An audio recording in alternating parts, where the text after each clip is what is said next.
Mungkin banyak di antara kita yang telah mendengar kisah tentang Zulkarnain, sosok pemimpin besar yang membangun tembok raksasa dari besi untuk mengurung Ya'juj dan Ma'juj. Menurut sebagian ahli sejarah, tembok ini diperkirakan dibangun sekitar abad keempat sebelum Masehi. Namun, dalam video ini, kita tidak akan membahas bagaimana tembok itu dibuat. Fokus kita kali ini adalah peristiwa yang terjadi berabad-abad setelahnya. Tepatnya pada abad ke-9 Masehi, ketika seorang khalifah dari Bani Abbasiyah mengalami mimpi yang menggetarkan dunia Islam.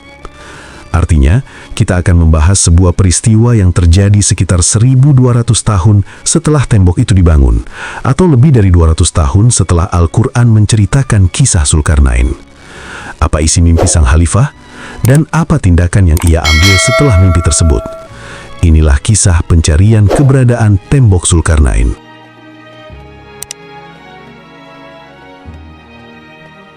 Assalamualaikum warahmatullahi wabarakatuh. Sobat Ismail At-Taqi yang dimuliakan Allah, semoga kita semua senantiasa berada dalam keadaan sehat walafiat. Amin ya rabbal alamin. Sebelum masuk ke inti pembahasan mengenai mimpi sang khalifah, mari kita pahami terlebih dahulu latar belakang mengapa tembok Zulkarnain itu dibangun. Ya'juj dan Ma'juj adalah dua kaum yang digambarkan sebagai suku paling kuat dan paling kejam sepanjang sejarah. Tidak ada satupun kaum yang mampu mengalahkan mereka. Mereka gemar melakukan kerusakan, menumpahkan darah, dan menghancurkan peradaban. Suatu ketika, Raja Zulkarnain bersama pasukannya tiba di wilayah yang selama ini menjadi sasaran keganasan Ya'juj dan Ma'juj. Atas permintaan penduduk setempat, Zulkarnain membangun sebuah dinding raksasa di antara dua gunung. Tembok itu terbuat dari besi yang dicampur dengan tembaga cair, dipanaskan hingga menyatu dan menjadi penghalang yang nyaris mustahil ditembus. Tujuannya satu, mengurung Ya'juj dan Ma'juj agar tidak lagi menebar kerusakan. Setelah tembok itu selesai dan masyarakat sekitar merasa aman, Zulkarnain berkata, "Ini adalah rahmat dari Tuhanku. Maka apabila janji Tuhanku telah datang, dia akan menjadikannya hancur luluh, dan janji Tuhanku itu benar." Surat Al-Kahfi ayat 98. Ayat ini menegaskan bahwa tembok itu tidak bersifat abadi. Ia akan hancur ketika waktu yang telah ditetapkan Allah tiba. Hingga hari ini, Ya'juj dan Ma'juj diyakini masih terkurung di balik tembok tersebut. Mereka baru akan keluar dan menebar kerusakan di seluruh penjuru bumi ketika dunia telah berada di ambang kiamat.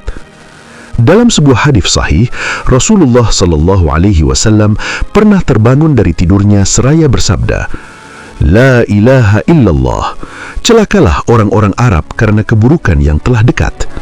Hari ini, dinding Ya'juj dan Ma'juj telah terbuka sebesar ini. Abu Sufyan, perawi hadis, membuat isyarat dengan jari telunjuk dan ibu jari membentuk lingkaran kecil. Hadis riwayat Muslim nomor 5128. Hadis ini menunjukkan bahwa sejak berabad-abad lalu, tembok itu telah mulai berlubang. Diriwayatkan pula bahwa setiap hari Ya'juj dan Ma'juj berusaha melubangi tembok tersebut. Ketika hampir berhasil dan cahaya matahari mulai terlihat, mereka berkata, "Pulanglah, besok kita lanjutkan lagi." Namun keesokan harinya, Allah menutup kembali lubang itu seolah tidak pernah terjadi apa-apa. Hal ini terus berulang hari demi hari, hingga suatu waktu mereka berkata, "Pulanglah, insya Allah besok kita lanjutkan." Ketika kata insya Allah itu diucapkan, keesokan harinya tembok tersebut tidak kembali seperti semula. Mereka pun berhasil menembusnya dan keluar menebar kerusakan besar di seluruh dunia. Sebuah peristiwa dahsyat yang menjadi tanda besar kiamat. Kisah ini juga tercatat dalam manuskrip Arab kuno karya Ibnu Khurdazbih, seorang ilmuwan dan geograf muslim terkenal, dalam kitabnya Kitab Al-Masalik wal Mamalik. Kini kita sampai pada peristiwa utama.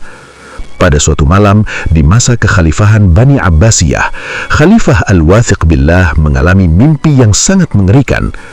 Dalam mimpinya, ia melihat tembok Zulkarnain telah jebol dan terbuka. Artinya, kaum yang selama ribuan tahun terkurung di baliknya, Ya'juj dan Ma'juj, telah berkeliaran bebas. Sang khalifah terbangun dalam keadaan sangat ketakutan. Ia memahami betul bahwa lepasnya Ya'juj dan Ma'juj merupakan salah satu dari 10 tanda besar kiamat, sebagaimana disabdakan oleh Rasulullah SAW. Keesokan harinya, Khalifah Al-Wathiq Billah menceritakan mimpinya kepada para pembesar istana. Ia kemudian memerintahkan sebuah ekspedisi khusus untuk mencari dan memastikan apakah tembok Zulkarnain masih berdiri kokoh atau benar-benar telah hancur. Dan dari sinilah sebuah perjalanan besar dalam sejarah Islam pun dimulai. Hingga hari ini, letak pasti tembok Zulkarnain masih menjadi misteri besar. Tidak ada satupun pihak yang mampu memastikan secara mutlak di mana sebenarnya tembok itu berada. Bahkan pada masa kekhalifahan Islam, keberadaannya tetap menjadi tanda tanya. Karena itulah, salah seorang pembesar istana mengusulkan untuk mendatangkan seorang pengembara asal Turki yang dikenal luas karena kemampuan bahasa dan pengalamannya menjelajah wilayah asing. Ia bernama Salam At-Tarjuman. Khalifah Al-Wathiq Billah kemudian memerintahkan Salam At-Tarjuman untuk mencari dan memastikan apakah tembok Zulkarnain masih berdiri kokoh atau telah dijebol. Demi misi besar ini, sang khalifah menyediakan 5.000 dinar emas dan 10.000 dirham perak sebagai bekal perjalanan. Tak hanya itu, untuk menjamin keselamatan dan keberhasilan ekspedisi ini, sang khalifah juga menyiapkan 50 orang prajurit, lengkap dengan kuda, persenjataan, dan logistik perjalanan. Saking banyaknya perlengkapan yang dibawa, seluruh perbekalan itu harus diangkut menggunakan sekitar 200 kereta keledai. Sobat Ismail At-Taqi yang dimuliakan Allah, maka berangkatlah Salam At-Tarjuman bersama rombongan besar ini dari Samarra, sebuah kota yang terletak di sebelah timur Sungai Tigris di wilayah Irak saat ini. Setelah menempuh perjalanan panjang yang melelahkan, rombongan yang dipimpin Salam At-Tarjuman akhirnya tiba di sebuah wilayah yang kini dikenal sebagai Armenia. Armenia merupakan kawasan perbatasan antara Eropa Timur dan Asia, terletak di antara Laut Hitam dan Laut Kaspia. Di wilayah ini, Salam At-Tarjuman menyaksikan pemandangan yang tak biasa. Tanah di sekitarnya berwarna hitam, dan air laut di dekatnya pun tampak kehitaman. Lokasi ini berada di sekitar Laut Hitam. Sebagian sejarawan berpendapat, nama Laut Hitam muncul karena wilayah ini sering diselimuti awan mendung tebal. Pantulan langit yang gelap membuat air laut tampak hitam, bukan biru seperti biasanya. Pendapat lain menyebutkan bahwa benda-benda yang tenggelam di laut tersebut akan tertutup lumpur hitam setelah waktu yang lama, dan penemuan benda-benda semacam itu diyakini turut melatar belakangi penamaan laut tersebut. Dalam perjalanan selanjutnya, rombongan Salam At-Tarjuman singgah di sebuah kota yang tidak berpenghuni. Kota itu tampak seperti ditinggalkan secara tiba-tiba. Tidak ada satupun penduduk, tak ada aktivitas, dan suasananya menyerupai kota mati. Mereka pun melanjutkan pencarian hingga menemukan beberapa perkampungan kecil di sekitar wilayah tersebut. Namun ketika Salam mencoba berkomunikasi dengan penduduk setempat, ia mendapati keanehan. Bahasa yang digunakan penduduk itu sangat asing, tidak dikenali oleh siapapun dalam rombongan. Diduga kuat, mereka adalah bangsa Georgia yang bahasanya terisolasi selama ribuan tahun sehingga sulit dipahami oleh bangsa lain. Keadaan ini mengingatkan kita pada firman Allah Subhanahu wa Ta'ala. Hingga apabila dia telah sampai ke tempat terbenamnya matahari, dia melihat matahari itu terbenam di laut yang berlumpur hitam, dan dia mendapati di situ segolongan umat. Quran Surah Al-Kahfi ayat 86. Karena kesulitan berkomunikasi, Salam At-Tarjuman dan rombongannya akhirnya menggunakan bahasa isyarat. Dengan cara itu, mereka mencoba menanyakan kepada penduduk setempat apakah mereka mengetahui tentang dinding besi peninggalan Zulkarnain. Hingga akhirnya, mereka dibawa menuju sebuah wilayah di antara dua gunung. Penduduk di sana digambarkan sebagai kaum yang hampir tidak memahami pembicaraan, sebagaimana disebutkan dalam Al-Quran. Hingga apabila dia telah sampai di antara dua gunung, dia mendapati di hadapan kedua gunung itu suatu kaum yang hampir tidak memahami pembicaraan. Quran Surah Al-Kahfi, ayat 93.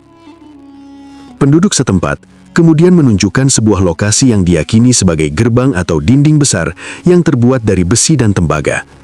Wilayah ini, dalam peta modern, dikenal dengan nama Ngarai Darial. Lokasinya berada di dekat Sungai Terek, di kawasan Kaukasus, Georgia. Ngarai sendiri adalah sebuah lembah sempit yang diapit oleh tebing-tebing gunung yang curam dan menjulang tinggi. Untuk memasuki lembah ini, hanya terdapat satu jalur sempit, menjadikannya lokasi strategis sejak zaman kuno. Lorong Darial dikenal sejak dahulu sebagai jalur penjelajahan penting dan dijuluki sebagai gerbang alam, gerbang Kaukasia, atau gerbang Iberia. Lorong ini pernah diperkuat oleh tentara Georgia dan kemudian dipugar kembali oleh Rusia pada abad ke-19, sekitar tahun 1850-an. Menurut sejarawan Muslim Abul Kalam Azad, di kawasan pegunungan Kaukasus terdapat timbunan besar berupa dinding yang terbuat dari besi bercampur tembaga, dibangun di celah sempit di antara dua bukit yang sangat curam dan membentang panjang. Inilah salah satu lokasi yang hingga hari ini paling sering dikaitkan dengan tembok Zulkarnain, sebuah tembok yang keberadaannya masih menjadi misteri, menunggu waktu yang telah Allah tetapkan untuk terungkap sepenuhnya. Bentangan pegunungan ini memanjang dari Laut Hitam hingga Laut Kaspia, membentuk sebuah dinding alam yang seolah menghubungkan dua bukit, sekaligus dua wilayah laut. Panjangnya diperkirakan mencapai 1.200 km. Pegunungan Darial secara umum masih relatif tidak banyak tersentuh oleh tangan manusia. Sejarawan Muslim Abul Kalam Azad menyebutkan bahwa kondisi kawasan ini masih kokoh dan tampak seperti berlapis-lapis secara alami. Di wilayah tersebut terdapat sebuah timbunan besar yang terbuat dari besi bercampur tembaga. Penduduk setempat yang bahasanya sulit dipahami meyakini bahwa timbunan besi itu berfungsi menyumbat sebuah lubang besar yang ada di baliknya. Masyarakat sekitar pun enggan mengusik tempat tersebut. Sejak turun-temurun, mereka mendengar kisah dan hikayat tentang kaum perusak yang dikurung di balik dinding itu, yaitu Ya'juj dan Ma'juj. Teman-temanku seiman, Salam At-Tarjuman pun mulai merenung. Di hadapan matanya, ia melihat sebuah dinding besi yang sangat besar. Sebagian-bagiannya tampak retak, bahkan terdapat beberapa lubang yang seolah dibuat dari arah dalam tembok.